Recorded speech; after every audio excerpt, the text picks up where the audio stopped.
Saudara semua di seluruh dunia, saya mau tegaskan hari ini tanggal 9, Sabtu tanggal 9 Oktober 2021, Anda siap-siap untuk hari Senin, Anda buy di market, di pasar modal, Anda beli semua saham, Anda tutup mata, Anda beli semua saham, bullish, semuanya bullish di market market currency juga Anda buy mata uang Eropa against dollar, semua akan bullish. Begitupun juga dengan gold ya, emas Anda buy juga emas akan bullish. Oil juga akan bullish, sudah 80 kemarin tutup sudah 80 US dolar per barel, akan naik bisa di atas US dollar per barel. Jadi pada intinya semua akan bullish ya, bullish ya. Seperti pada tanggal 4 Oktober saya sudah katakan bahwa market sudah berbalik arah dan naik dan tidak akan terjadi krisis pada tahun 2021. Nah, hari ini, Sabtu ini saya tegaskan ulang lagi. Kebenaran itu kan Anda sudah lihat sendiri kan. Sudah ada deal-deal di Senat ya. Nanti saya ceritakan. Jadi Anda hari Senin Anda tutup mata, Anda buy semuanya. Apapun saham pertambangan Anda buy ya. Oke, di Bursa Efek Indonesia. Oke, saya jelaskan satu. Kekhawatiran ya, kekhawatiran masyarakat pada umumnya itu tentang kasus kredit ya, kredit perusahaan developer properti terbesar nomor 2 di China itu Evergrande ya, Evergrande. Dan juga selain kasus Evergrande itu sudah ada lagi dua imbasnya ke perusahaan properti juga, yaitu Fantasia Holding dan Sinik Holding ya. Itu sudah mulai default ya tanggal 4 Oktober kemarin, tidak mampu untuk membayar hutang obligasinya. Nah, hutang Evergrande ini itu sudah sebesar 4.200 triliun rupiah. Bayangin aja, 4.200 triliun rupiah. Jadi hutangnya itu ada banyak pihak ya, sampai mungkin bisa sampai ke perusahaan-perusahaan besar mungkin di Amerika atau di Eropa dan lain-lain. Jadi bukan hanya di China. Nah, ini satu ini kejadian yang bisa sistemik ya, bahaya. Nah, Anda tahu bahwa Evergrande ada perusahaan terbesar nomor 2. Bayangin aja, raksasa nomor 2 terbesar di China. Jadi, pemerintah China otomatis di sini logika kita, pemerintah China adalah negara komunis terbesar. Jadi, pemerintah China itu tidak mau hanya karena satu perusahaan atau satu dua perusahaan itu akhirnya negara ini mendapatkan malu ya. Akhirnya menjadi imbas krisis negaranya mendapat downgrade akhirnya gara-gara kejadian yang dialami kebangkrutan perusahaan. Jadi pasti masalah Evergrande ini mungkin lagi negosiasi, tapi yang jelas kita akan dengar berita dalam waktu dekat Evergrande akan pasti di bailout. Di bailout dalam hal ini yaitu di restrukturisasi utangnya. Jadi pasti pemerintah akan masuk ke dalamnya untuk melunasi permasalahan utang dia kepada beberapa pihak dan itu pasti lunas. Nah, tinggal yang lagi dinegosiasi adalah porsi saham berapa persen di dalam Evergrande. Pemerintah pasti akan menguasai itu Evergrande dan selesai. Kasus Evergrande selesai. Informasi kasus Evergrande yang membuat bursa semakin naik lagi bursa. Yang berikut yang dikhawatirkan. Jadi kalau kasus Evergrande sini dan lain-lain itu abaikan, itu pasti beres karena pasti di bailout oleh pemerintah China. Nah, yang berikut kasus yang kedua adalah kasus pinjaman Amerika terhadap ya, jadi obligasinya ya terhadap negara-negara yang memberi pinjamannya. Ya, yang paling terbesar itu ada dua, ya, China sama Jepang dan negara-negara Eropa. Nah, kasus pinjaman Amerika ini yang dikhawatirkan orangnya, yang sudah kita lihat beritanya sudah heboh, yang sekarang lagi deal-deal hari Jumat kemarin ada. Jadi sebenarnya kasus pinjaman ini itu jatuh temponya pada tanggal 20 Oktober tahun ini 2021. Tanggal 18 itu mulai ada voting untuk penentuan. Jadi seminggu lagi, 2 minggu lagi itu ada voting untuk penentuan disetujui untuk debt ceilingnya. Debt ceiling itu untuk plafon kreditnya dinaikkan, dari batas kreditnya dinaikkan. Atau sudah ada keputusan tahun lalu untuk ada itu dinaikkan hanya dalam batas sekian, tidak bisa lebih dari batas itu, tapi bukan tahun ini, tapi itu untuk tahun 2022. Nah, Menteri Keuangan Janet Yellen yang dulu adalah mantan dari Gubernur The Fed. Nah, Janet Yellen ini lagi berusaha untuk melobi Senat untuk meminta keringanan, untuk meminta bantuan untuk dinaikkan plafon kreditnya. Jadi batas kredit debt ceilingnya itu dinaikkan supaya bisa untuk melunasi, ya, yang pasti bukan melunasi pinjaman.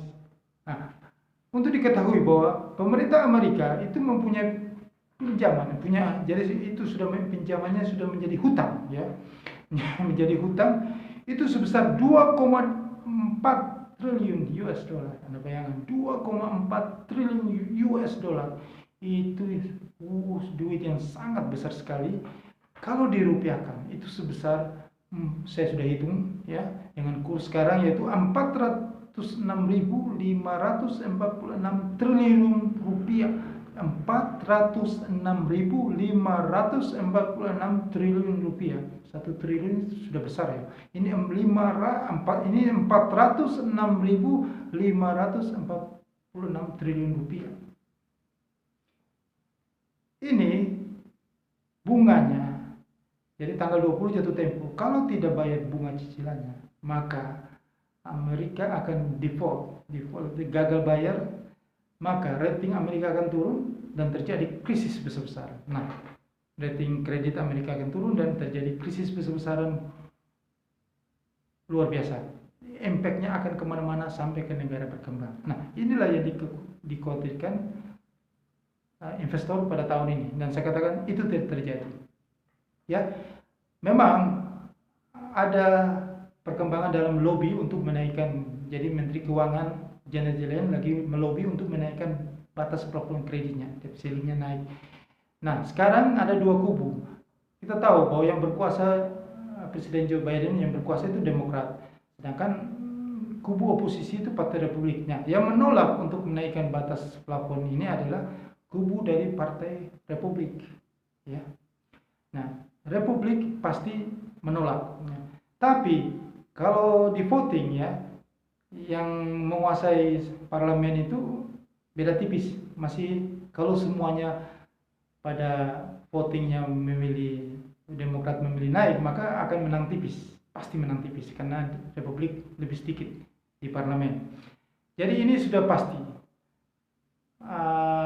Sudah pasti batas plafon kredit itu pasti dinaikkan, pasti menang Demokrat, ya. Dari dulu juga selalu begini, selalu ada perdebatan sengit antara dua kubu ini, ya, itulah sudah lobby politik. Tapi tetap Amerika tetap naikkan batas plafon kredit. Amerika tetap berhutang lagi, karena Amerika harus berhutang. Karena apa? Utang yang banyak itu, ya, kita hitung dalam US, ya, 28,4 triliun US, ya.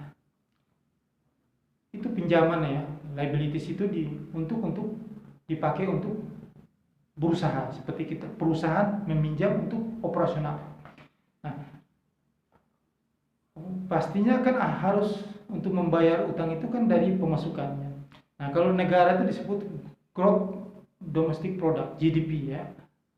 Gross Domestic Product atau Produk Domestik Bruto, kalau bahasa Indonesia PDB. Nah, GDP Amerika atau PDB Amerika itu sebesar tahun ini 21 triliun. Nah, 21 triliun sedangkan hutangnya 28,4 triliun. Berarti masih defisit tuh, masih kurang 7,4 triliun. Jadi besar utang daripada besar pemasukan, besar pengeluaran daripada besar. Jadi lebih besar hutangnya. Jadi masih defisit 7,4 triliun. Jadi yang pasti tidak bisa bayar hutang, hanya bisa bayar cicilan. Oke. Nah, yang jadi permasalahan di sini itu kalau misalnya Senat tidak setuju, berarti jalan yang paling mudah adalah, kalau tidak naikin plafon kredit itu berarti jalan yang paling mudah adalah shutdown. Shutdown berarti seluruh kantor pemerintahan itu tidak beroperasi. Ya, karena tidak bisa membayar gaji karyawannya, jadi diliburkan semuanya. Nah, otomatis seluruh negara termasuk kita Indonesia tidak bisa berurusan dengan Amerika, tidak bisa ke Amerika kita. Bagaimana kita mengurus visa? Di kantornya tutup semuanya.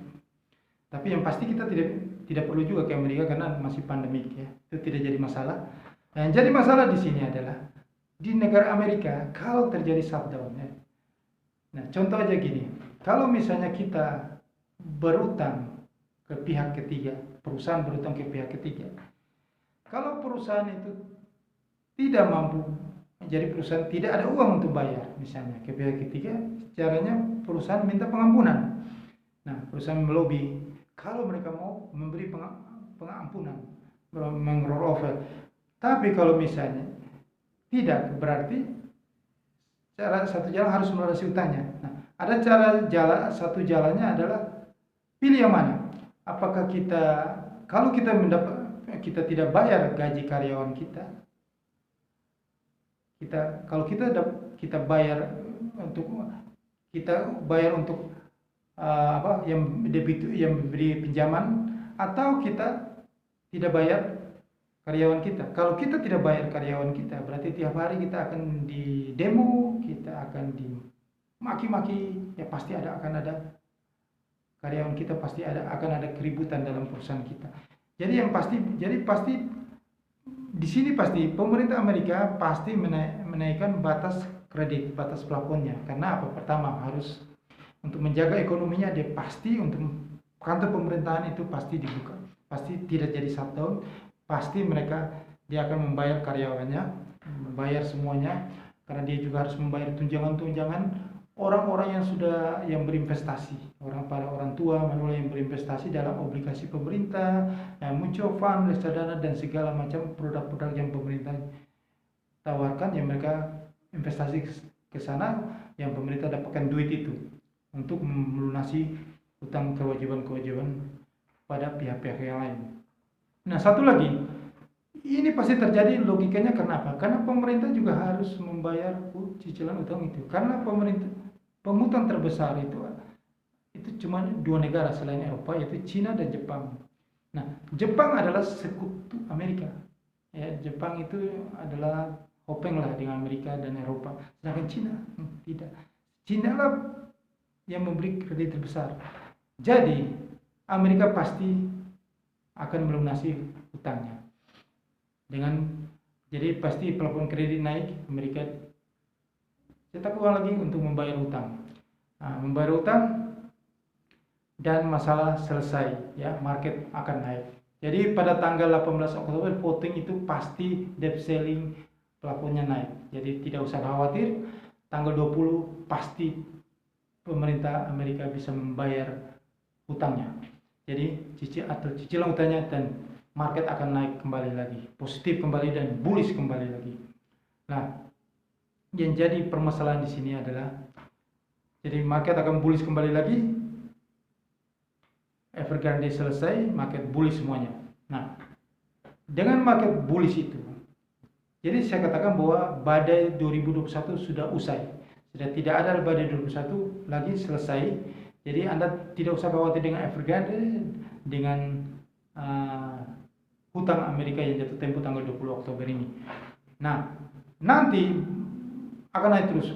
Harga minyak melambung 80 terus sampai 100, ya. Mungkin di awal-awal tahun harga musim dingin harga minyak akan sampai 100, bahkan akan menuju ke harga tertingginya waktu tahun 2007, yaitu harga minyak sampai 147 terhadap US dollar. Berarti apa? Harga emas juga akan melambung tinggi lagi, mungkin ya 2100 per troy ounce, ya, US dollar per troy ounce. Dow Jones sudah mencetak rekor tertinggi lagi, Bursa Efek Jakarta juga akan naik tinggi, semuanya naik. Bursa Efek Indonesia akan naik semuanya, market naik. Jadi Anda posisi long buy position. Nah, pada saat bulan Maret, jadi yang saya amati terus bahwa tsunami itu selalu datang itu pada saat tidak diduga, pada saat kita tidak tahu. Atau dengan kata lain, saya biasa mengatakan bahwa pencuri atau perampok itu datang di malam hari, pada saat kita lagi tertidur lelap, kita tidak tahu kapan datangnya. Kalau sekarang ini kita kan sudah tahu, ya, ciri-ciri perampok atau tsunami itu Evergrande dan kasus hutangnya, jatuh tempo hutang Amerika pada tanggal 20 Oktober ini tidak akan terjadi tsunami atau tidak akan terjadi pencuri di malam hari itu. Pencuri di malam hari atau tsunami besar itu akan terjadi itu pada bulan Maret, ya. Karena begini, sering batuk-batuk, contoh-contoh tsunami, batuk-batuk, para investor kita semuanya sudah mempersiapkan diri. Kita sudah ambil segala macam barang-barang kita, aset-aset kita sudah selamatkan, kita sudah naik ke gunung. Ternyata BMKG bilang, oh tidak terjadi tsunami. Begitupun kedua, akhirnya pas sudah beberapa kali kejadian begini, kita merasa wah ini sudah biasa. Sedangkan market lagi naik, tidak terjadi tsunami, tidak terjadi sesuatu. Nah, disitulah tsunami beneran akan datang. Dan pencuri yang benar-benar, perampok benar-benar akan datang. Nah, prediksi saya, dari hitungan saya, itu bulan Maret 2022. Itu mungkin akan terjadi bukan perusahaan di China, tapi mungkin perusahaan di Amerika atau perusahaan di negara-negara lain. Karena gini, dari sejak pandemik ini muncul, ya, itu Anda bisa melihat sendiri, banyak sekali perusahaan-perusahaan itu tidak bisa menjual, ya. Tidak bisa menjual berarti tidak bisa memproduksi. Ya, belum aja mereka belum mengumumkan di publik bahwa mereka bisa bayar utang apa enggak, kejadian mereka dengan apa yang terjadi banyak sekali. Jangankan kita bicara perusahaan di luar negeri, di dalam negeri kita di Indonesia saja banyak perusahaan yang pasti kolaps, pasti tidak mampu. Seperti kasus Evergrande itu akan terjadi di Indonesia, bisa juga terjadi di Amerika, bisa juga terjadi di Eropa, bisa juga terjadi di negara Asia besar lain, Korea atau di mana. Nah, kasus-kasus itu, dan kita tidak tahu juga apa ada, mungkin bisa terjadi di Amerika, ya, karena memang ada stagnasi yang cukup lama selama beberapa tahun ini, itu bom waktu. Jadi jangan lupakan Evergrande dan kasus default utang Amerika. Kita ingat bahwa perampok itu selalu datang di malam hari di saat kita tidur terlelap.